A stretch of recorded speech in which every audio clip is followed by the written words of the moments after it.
Hi guys! Welcome back po sa Tarot Page Philippines. And sa video na to, gawin natin ang weekly horoscope para po sa may mga Sun, Moon, at Rising sign na Libra for November 4 hanggang, nalimutan ko, hanggang 10. So kung bago kayo sa channel, please click the subscribe button, bell notification, and palike na rin po ng ating video. Tandaan po natin yung mga readings natin. They are for guidance purposes. May free will po tayo. Let's use them wisely. Kung hindi nyo po alam kung ano yung sun, moon, at rising nyo o yung ibang mga signs ng birth chart nyo, kasi importante po ito, sa dulo po ng video, may link po tayo para dito. At sa mga nais po magpa-schedule ng private readings or for spell works, pwede kayo mag-message po sa akin sa aking Facebook page. The link is in the description below. Sa mga gusto pong, kasi po meron na po tayong extended reading, open na po ang ating membership to access yung mga exclusive videos, kung saan mas malalim po ang ating readings, pwede nyo po i-click yung join button at for future readings, magiging priority rin po kayo sa ating mga readings yan, sa live. At sa mga gusto pong mag-send ng kanilang donations or support, pwede nyo pong gamitin yung thanks button sa baba o yung ating GCash or Maya number. It's in the bottom of the screen. Libra. Ayan. Si Mikay, dito siya. Ayaw niya doon sa kama niya. Ayan. Kaya, pasensya niyo na. Okay, so Libra, kamusta ka na ba? So we have here is the Chariot, tsaka si Treasure Island. Chariot kasi, in general kasi, tinatawag siyang traveler. Siya yung traveler, siya yung tipong symbol din siya ng fighting, fighting para sa dahilan, di ba? Ang mga charioteers, so pinoprotektahan nila kasi yung kingdom. So they're doing a fight for a cause. Now, we also have here's Treasure Island. Now, si Cancer kasi, connected siya sa zodiac sign na I'm sorry, si Cancer. Si Chariot, connected siya kay Cancer. Zodiac sign. Cancer is also known as the house of family. Well, deep inside kasi, Libra, andoon na hinahanap mo yung balance. Actually, ang ganda nga ng combination ng card, yung inner being mo, na with the Treasure Island, hinahanap mo yung best of the best mo. Hinahanap mo yung ikaw, yung ano yung capacity na meron ka, ano yung pwede mong maging ikaw, ano yung parang pwede ma-develop mo sa sarili mo. Ang ganda kasi nung mindset mo na hindi mo to ginagawa lang para sa sarili mo. Although yes, siguro yung main priority mo, una mong dahilan is para gawin to para sa sarili mo. Pero more than that, kasama doon, nakaakibat doon sa desire mo is to also be a blessing to your family.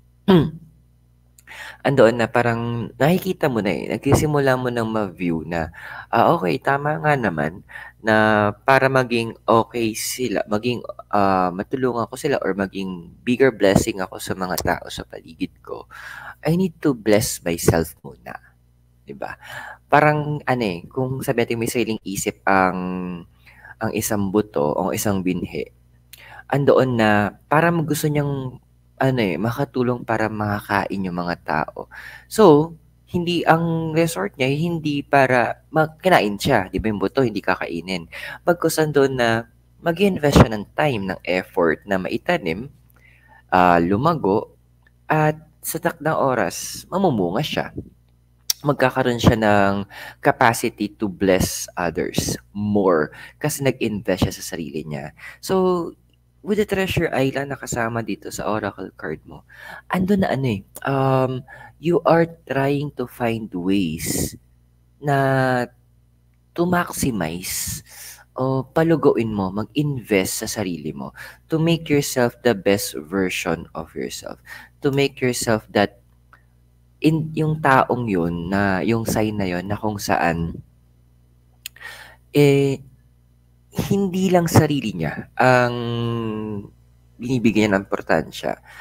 Bagkus kasama sa pag-invest niya sa sarili niya, ikaw nga, andun na you are also investing sa long term. Kaya sabi yung sa mga nagba-mountain climbing or nagte-trekking,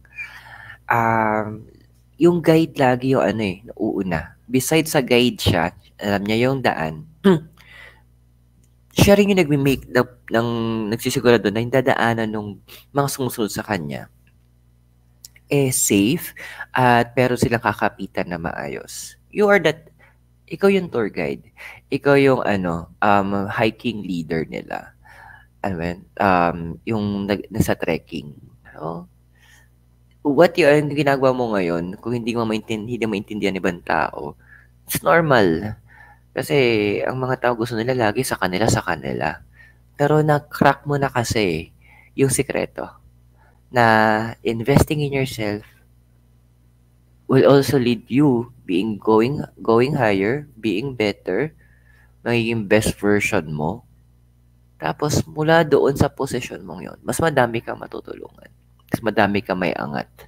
Mas madami kang mabibigyan ng daan para masundan nila yung landas na kailangan na tatahak nila. Pero what's crossing you? So we have here is the Emperor tsaka Regeneration. So sa Emperor is about leadership kasi. It's about also hard decision makings. Tungkol din siya sa fatherhood. Sa Regeneration, yan.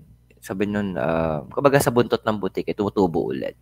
Na si Emperor kasi, connected to sa zodiac sign Aries. So, it's about personality. Ayun lang. Kasi nga siguro, kasama na yun sa trades mo na, ano, na minsan may pagka-nonchalant. Tapos minsan na misinterpret kasi ng tao yung pag-iisip mo. Yung kasi 'di ba air elemental ka eh. Tapos bigla syempre kailangan sharp ang utak. Yun yung mostly gumagana sa'yo. Hindi nagigets ng mga tao na parang minsan nagwi-withdraw ka o andoon na parang nananahimik ka. And ang hindi lang mag-gets kasi minsan, isang bang trade mo in general, ang tagal mo mag-decide.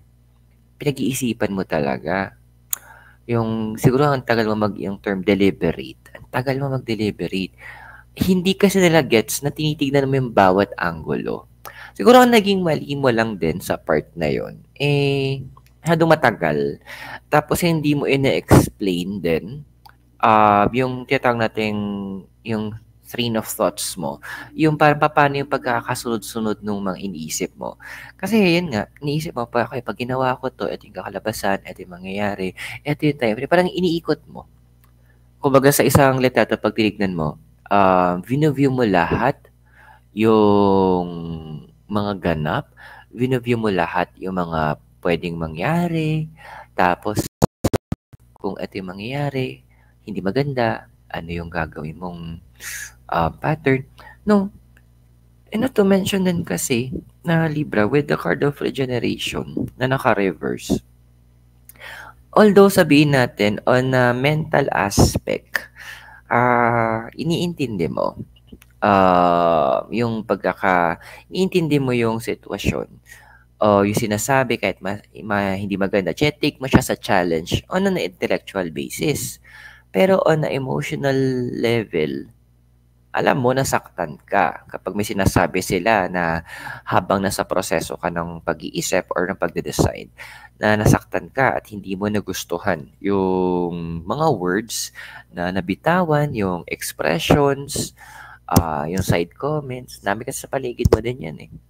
So, it's something na kailangan mong i-deal with. Isang bagay din na kailangan mong bigyan pansin at siguro doon na rin na isang bagay na kailangan mong ayusin on your end. Kasi, the cards are saying na andoon na yun yung, although yes, forte mo ang pag-iisip, pero kasi, hindi ka na naman ginawan parang computer lang. Na computer walang emotion. You also have emotions. At ang emotions natin technically fragile yan. Madali yan, konting ungot, medyo, ayan. So, may mga generally yan So, kailangan mo i-deal with din yon. Kung kailangan mong mag-take ng time para mabawasan yung sakit na yun, mawala, please do. Kasi importante din yun. Okay? Ano ba yung desire card mo? Ala, pawala yung boses ko kaya tagal ko huling nag-upload, di ba? Dapat no Wednesday pa eh. So, when your desire is a 6 of Cups and Unfinished Symphony. Being 6 is the harmony, cups, water, emotions, and finished symphony. Alam mo, hindi talaga magigets ng mga tao minsan kasi yung mga personal desires natin, personal goals natin, mga dreams natin. Kumbaga parang ano yan eh, mga toxic, parang may mga tao, parang mga toxic nating magulang. Hindi naman lahat yung ibang toxic na magulang na pinipilit nila kasi lahat nasa pamilya doktor, dapat doktor din yung anak. Pero paano kung yung gusto ng anak maging artist? So, andoon na iba kasi yung description mo pag sinabing successful. So, you have your own description. May sarili kang idea what is success. Kasi, aminin natin, hindi naman, although yes, magandang sign ang monetary o yung pagpasok ng pera in terms of success. Pero, hindi lang naman din kasi doon um, pwede nating ibase ang success sa isang tao. If you're going to look back, di ba, ang daming mga mayayaman, sikat na tao, kung titingnan natin, successful sila. Pero at some point, iba sa kanila, sila mismo ang bumawi sa sarili nilang mga buhay. Yes, di ba? Tingnan natin, daming pera, ganyan. But there's this happiness that is missing. Yun yung gusto mong ibalik. Sabi ng Unfinished Symphony tsaka Six of Cups. Gusto mo na maramdaman mong masaya ka sa ginagawa mo. Maramdaman mo na happy ka. Maramdaman mo na fulfilled ka. Maramdaman mo na thriving ka doon.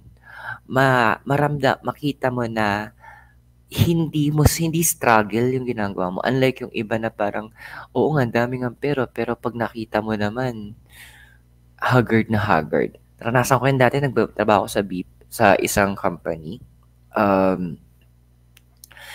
Yung pinipilit ko na lang yung sarili kong pumasok. Although, malaki yung in-offer na work, yung payment sa akin, yung basic ko, tsaka yung performance, yung mga incentives, tsaka yung mga bonuses. Malaki. Siguro for a regular employee na, yun, sabihin ko na sa inyo, so for a regular employee na in-offer sa akin was, I think, 30,000 yata in that time, 31.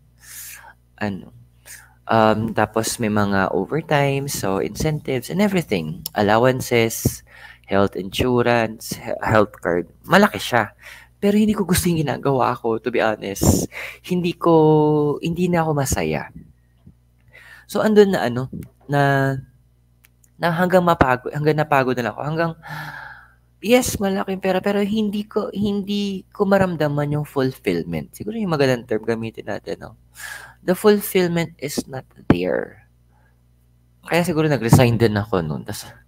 Kaya umalis din ako ng company niya. Parang nag-immediate resignation ako noon. Because I need to find it. I need to know that I am happy. Kasi doon ko na ma-measure din yung success ko. Na ginagawa ko to araw-araw. Nang hindi ko inahatak yung sarili ko. Na parang excited ako. Gusto ko dapat excited ako sa ginagawa ko. So, yun yung hinahanap mo ngayon. And people will start to bash. There will be people who will be bashing you. Sasabihin ako, walang patutunguhan. You know what? Ang sabi ng cards dito, okay, sige. Sinabi nila yon, take it as a challenge para patunayan mong mali sila. Para maisampal mo sa kanila na, oy, mali ka. Ito yung mga results. Sa ngayon, hindi pa yan makikita. Kasi tulad nga nung pagtanim mo ng isang binhi, it will take time, pero once na na-reach mo yung potential mo, sila na lang yung parang, ay, manahimik. Yun yung mga, tinatawag na sweet revenge. Na habang busy sila na kuda ng kuda, bato na kung ano-ano, ikaw naman, busy ka naman na nagpapalago ng sarili mo. There's this quote na nabasa ko nun. Sabi doon, kahit yung maduming tubig is kayang gamitin ng isang halaman para lumago. So, yung negative nilang mga binabato, mga sinasabi, yung mga aabot na lang sa'yo na ma-realize mo, hala, sinabi pala ni ganito yun. Gamitin mo yun sa challenge. Gamitin mo yun ng pamamaraan para ipahiya sila. Ipakita sa kanila na they're wrong. Tingnan natin kung ano yung foundation mo. So, we have here the tower and co-create. Ay, so mukhang ito sa mga mukhang ito specific to sa mga may rising na Libra. So, andoon na tower kasi is about, most of the time, it's about miscommunication din. About confusion. So, yeah, a lot of you na mas gusto nyo na mag-solo mode sa mga ginagawa nyo, maybe in projects, or maybe in life, maybe, andoon na na you find na mas nakokontrol nyo. So, may co-create, ibig sabihin may kasama. Yeah, there is a partner, and that is yourself. Kasi, alam mong may mga potentials ka na hindi mo na-unlock. May mga capacity ka, may mga talent, skills, na nung mag-isa ka na lang, doon mo na-realize na, ay wow, kaya ko pala yun. Ay, pwede pala yun. Ay, magagawa ko pala to.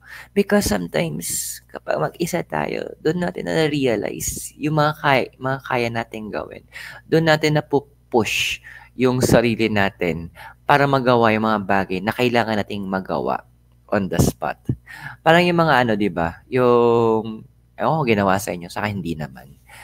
Yung hinahagis bigla sa pool para matutong lumangoy. Yun, may mga ginawang ganun, tapos natututo sila kasi on the spot kailangan nilang alamin eh. So may natitrigger na instinct nila na ito yung gagawin mo, ito yung ganito yung padyak mo, or andun na yung nagbato, syempre binabantayan naman sila, tinuturo na sila lumangoy. Andoon na na kino-coach sila. Anong kailangan gawin? Kasi sabi nga nila, experience is the best teacher, which is totoo. Pag isang bagay andun ka sa sitwasyon at naranasan mo, wala kang option kung hindi gumalaw, wala kang option kung hindi gumawa, wala kang magiging option kung hindi pag andun ka talaga hinagis ka. Nakakita na ako ng gano'n. Natuto naman siya. Pero huwag niyong gagawin yun na. Kung hindi kayo professional, please lang Kasi professional naman yung nakita ko. So, andoon na siguro kaya gusto mag-isa, parang ganito if you have, sabihin natin, 1,000 na bombilya at magkakaiba yan ng watts or liwanag, hindi mo malalaman kung ano yung pinakamaliwanag, hindi mo malalaman kung ano yung hindi. Unless na mag-iisa na lang yung mga yan. Doon mo madidistinguish, ito, masyadong maliwanag, ito, ang baba ng ilaw na binibigay. Doon mo lang madidistinguish. So, your partner is yourself, yung inner self mo. Kasi kapag ito yung naging partner mo ngayon, yung marami kang ma-realize tungkol sa sarili mo at sa magagawa mo. Ano ba yung nasa past? The devil, tsaka change in the wind. So, sa devil kasi, yung temptations, indulgement, ayan. Pero, connected din kasi ito sa zodiac sign na Capricorn, which is about career, the change in the wind. Okay, umamin tayo. Sino sa iyo mga in the past, dalawa to either sobrang hanggang ngayon nadadala mo pa, na gusto mo nang umalis kung saan yung possible to career path mo, na parang gusto mo na i-pursue. Kasi nung time na pinursue mo yung career mo, kasi yun na lang available, o yun na yung pwede, o yun na yung option. Parang ganito yung sa pag-aaral, yung mga iba na, mag-aral ka, pero dapat ang course mo ganito. Parang, ang hirap mag-excel kapag yung course na tinitake mo is hindi mo gusto, hindi siya something na viable para sa'yo, o alam mong hindi mo forte. Totoo na pwede natin i-challenge yung sarili natin. Wala namang masama doon. Pero iba na rin kasi yung, iba din yung ang tawag dito, yung ginagawa mo isang bagay na alam mo, may certain skill sets ka. Kasi mag-e-excel ka Alam mong hindi siya magiging trabaho kundi parang laro na lang. Parang magiging laro. Kasi andun yung point na yung mga kailangan mong skill sets, talents, capacity, trainings, meron ka na. Maski knowledge. At magiging magaan para sa'yo. So, andoon na pa nag-excel ka. Of course, pa nag-excel ka doon, magiging asset ka within, let's say, the corporate ladder. At pa naging asset ka, hindi malabo na umangat ka doon sa posisyon. So, it's either some of you are planning at yung iba, ando na sa stage na yun, umalis na. So, walang masama. Kasi, minsan, yung tawag na pursuit of happiness, kailangan din yun eh. And with a change of wind. So, walang masama. Like say, sabihin natin, sabihin natin yung gusto niya maging teacher, kaso na yun yung course na pinili niya, or sabi natin, hindi yung nakuha niyang course, then may kilala akong ganito office mate ko dati. So, ang ginawa niya, nag-work siya sa BPO. Ayan. Tapos, ginalingan niya talaga. Nakita namin paano siya mag-excel. Then, na nagkaroon ng opening for training sa training department, boom! Pasok siya, nag-apply siya, pasok siya. So, yung passion niya, nailipat niya doon. Hindi man siya, sabi natin, nagtuturo sa isang school talaga o sa isang university. Pero yung practice of teaching as a trainer, nagagawa niya. So, kaya, alam ko naging head trainer siya bago ako umalis sa company eh. Basta na-promote siya na-promote. Kasi yung passion niya, yung skills niya nandun na, yung heart niya, yung knowledge niya sa pagtuturo nandun na. Nag-lock lang siya talaga ng opportunity na matapos yung pag-aaral niya as a teacher. Ngayon tingnan natin, ano ba yung future na ikaw? Ayan na nga. So, Page of Cups, tsaka by the book. So, si Page kasi younger female energy. Si Cups, water, emotions, and the heart. So, by the book, following yung process. Well, paano ko ba explain sa'yo to? Ano bang words ang gagamitin ko? Anon kasi na looking forward ka din doon sa mga pwedeng maging development. Pero ang gusto mo kasi magkaroon talaga ng valuable trainings. Ang dami sa inyo na hanggat hindi na ibibigay yung instructions or hanggat walang manual, parang hirap kayong gumalaw. Parang ang hirap nyong sundan. So, marami sa inyo talaga ang i-develop nyo na you will teach yourself o gagawa kayo ng paraan paano matuto. Hanap kayo ng way para mag-acquire ng knowledge. So, hindi ako magtataka na may iba nagpa-plan na mag-join ng mga trainings, seminars, webinars. Yan. Kasi yun yung uso ngayon, webinars, or mga institutions. So, I'm seeing na you are able to expand yourself in terms of knowledge. Talagang natutuwa ako kasi mag-i-invest ka. And at this point, as you develop, sabi ng Page of Cups, andoon na bibigyan mo yung sarili mo ng chance to pursue yung gusto mo. Na i-follow mo yung desire mo. So, if some of you, sabihin lang natin na example, gusto nyo na maging artist, o andoon na gusto nyong maging baker, o pastry chef, ayan. Talagang ipapursue nyo. Ita-take nyo to as a time of challenge, as a time na pwede ko tong gawin. Ito yung gagawin ko, o ito yung target ko. So, I'm happy na you will be gagawin mo yung gusto mo din. Kasi ito yung makakatulong para mag-build up ka ng sarili mo. So, kung nag-resonate po yung reading sa inyo, you can click po din yung join button sa baba. Pag ginawa niyo po ito, naging member po kayo ng channel natin, you will have access to the exclusive videos like the extended readings at magiging priority na mabasahan sa ating mga future live tarot readings po. So, let's check na ano yung physical and emotional environment mo, your hopes and fears, and also the future and message ng deities. Your physical environment, meron tayong 9 of Pentacles and go the distance. Ayan na nga. I'm happy. 9 is about sacrifice, habang it's also about higher level of learning. Pentacles to earth or anything physical.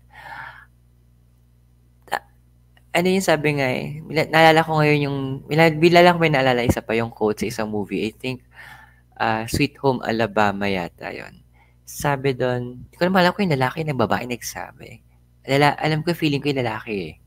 Sabi doon, sometimes, the things you are looking for are right where you were before. Minsan, yung mga hinahanap natin, nandun lang pala sa pinanggalingan natin. So, natutuwa ako kasi, some of you in the physical environment eh.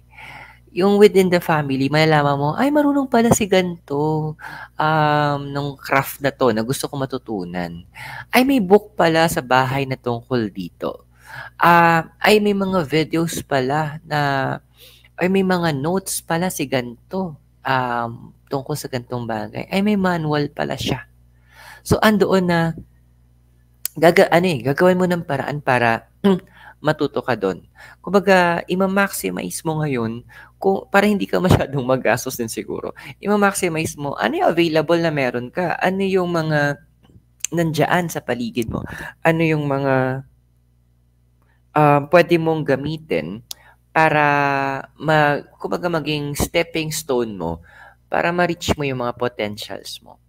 So, technically, di mo na kailangan lumayo masyado kasi i-maximize mo kung nasaan ka. I-maximize mo yung mga items sa paligid mo, pati na rin yung mga knowledge, tsaka wisdom and experiences ng mga tao na nakakasalumuha mo. Kasi minsan, mas maganda nga naman eh. Bakit mo kailangan pagunin yung sarili mong ma-experience isang bagay kung pwede mo naman siya matutunan sa ibang tao, di ba? Na dumaan na doon. Tapos, isa-summarize na para sa'yo. Ay, mas madali nga sa bilis yun, di ba? Tingnan natin yung emotional environment mo. So, we have here the 5 of Pentacles, tsaka to the Sea. 5 is a number of action and movement. Pentacles, Earth, anything physical. And to the Sea. Yun lang din. Hindi ko lang bakit sa'yo pa applicable to, pero yung mga moments ng deserve ko to moments, medyo kulaya mo ng konti yung buhay mo ng ganon. Hindi naman, okay lang naman, di ba? Kunyari, example lang to make yourself happy, gusto mong bumili ng bagong t-shirt man lang. Or let's say, a new pair of shoes. Kasi, malapit nang sumakabila yung shoes mo. Anong masama dun eh? It's actually a form of self-love. And nagtitiwala naman ako na alam mo paano i-handle yung finances mo na maayos. Hindi ka naman for the gastos ng bongga nang walang dahilan. So andoon na it's about time na mag-invest ka din sa sarili mo sa mga bagay na nagpapasaya sa'yo, sa mga bagay na magpapagaan ng buhay mo at magpapadali para mas makagalaw ka ng maayos. So, ano ba yung pinagkaiba investment sa liability? Kasi may mga ibang bagay na binibili natin, liability. Ang liability kasi, ito yung mga bagay o tao, pwede mag-liability ng tao na inuubos yung mga resources mo. Ang resources pwedeng pera, oras, atensyon. Ayan. Pero investment, ito yung mga bagay o tao na bumabalik yung ginawa mo. Siguro form of investment, sabi natin, knowledge. Ayan. Kasi yung knowledge, it helps para pwede natin gamitin yon one way or the other para ma-improve yung sarili natin. And pwede rin na to create money. Ano ba yung mga liabilities? So, yung mga ating melodramatic friends na ang alam lang ay magdrama. Tapos pag binigay advice, parang ikaw pa masama. May kaibigan ba kayong ganon? So, yun. So, taking care of yourself, it's a big deal ngayon. Okay? Ano ba yung hopes and fears mo? So, we have here the 10 of Pentacles, tsaka happy. Yung pala hinahanap mo talaga, gusto mo magkaroon ka ng career path na talaga namang andoon na ina-enjoy mo lang. Yung parang something na kaya mo siyang gawin araw-araw na kahit na wala kang day off, parang okay lang. Kasi happy ako. Parang ayun, nag-e-enjoy ako na it's something na parang enjoyable para sa akin o para akong naglalaro. So, andun na yun yung mga hopes nyo. And andun kasi na with the hopes I'm seeing here, I think sa ano to, pwedeng sa Libra to eh. Na ano, gusto nyo ng, sabihin natin, ano bang term to? Yung point na gusto nyo ng ano, ng another source of income or a bigger source of income. So, another source of income, ang option mo doon is business or investments. Bigger source of income, your options doon available is overtime, which is nakakapagod naman, pero enjoy ka, or higher position. Or, ibang sa inyo, medyo daredevil din kayo balak nyo pagsabayin yon. Okay lang yon as long as kaya nyo mag-time manage nang hindi nyo sinasacrifice yung pinaka-importanting resources nyo, and that is your health and your relationship with your family and friends. Importante yun. So, tingnan natin anong future. Your future shows is the Knight of Cups and Truth Be Told. Knight is the younger male energy and Cups the water. About emotion, truth be told, it's about, well, truth be told. Yun totoo. Sabi nila, isa sa mga career na maganda para sa isang may son ng Libra is lawyer daw or teacher. Kasi nga, andoon na, baka bumagsak ka, andoon na ano, na ang gusto nyo is yung totoo. Gusto nyo balanse. Isa pa pala is, judge. Baka bumagsak kami kasi yung maging judge, those are and life coaches, ganyan. So, andoon na na ang dami sa yung ganun daw yung magandang career path para sa inyo. Of course, hindi naman tayo lahat pwedeng maging ganun. Kasi, hindi naman tayo lahat may opportunity for that. Pero what I'm seeing here kasi, yung iba sa inyo, start nyo ng balikan. Parang substitute eh. Kumbaga, naalala mo yung kwento ko yun sa kakilala ko na gusto niya maging teacher, then naging trainer siya. Parang ganon. Hahanap kayo ng way para ma-practice yung innate skill nyong yun in a different form. Kumbaga, different way but same passion. Kaya siguro andoon na for that for the learning ka, magbi-build ka talaga ng sarili mo. And wag mong hayaan mo muna yung mga tao nagsasalita sa iyo. Natin kung ano yung message ng deities mo. So what we have here is Medusa. Fear, reflection, and a wish to survive. You know what? Just to give you background kung sino si Medusa. Kasi madami nagsasabi masama si Medusa. Kasi nga, yung power niya is kaya niyang gawing bato yung mga tao na titingin sa mga mata niya. Especially mga lalaki. Pero actually siya yung victim na nag-devote, I forgot sinong goddess yon. Nag-devote siya ng sarili niya as priestess doon sa goddess. Kaso nga lang to si Poseidon, bet na bet siya. So, kahit anong ligaw ni Poseidon sa kanya, ayaw ni Medusa. Tapos, simula na yun, Torsen, na medyo nagsisimula na magselos din yung, kasi maganda si Medusa nung tao pa siya. Yung goddess, kung kaya na siya nagsaserve, nagsisimula ng mainggit, magselos sa kanya kasi may mga tao pumupunta doon sa temple niya. Hindi para mag-worship, kundi para makita yung gano'ng kaganda si Medusa. Diba? Goddess na yun Ngayon, since ayaw niya, and kailangan virgin kasi yung mga priestess, at ayaw nga ni Medusa kay Poseidon, ang ginawa ni Poseidon, in-SA niya si Medusa sa harapan sa loob ng temple. Humingi ng tulong si Medusa sa goddess niya, hoping na tutulungan siya. Alam mo masakit na ginawa, pinarusahan pa siya kasi daw, sabi nung goddess, na sinira niya yung sanctity, parang binaboy niya yung lugar. Kaya siya tinurn na ganon. Yes, you may be a victim.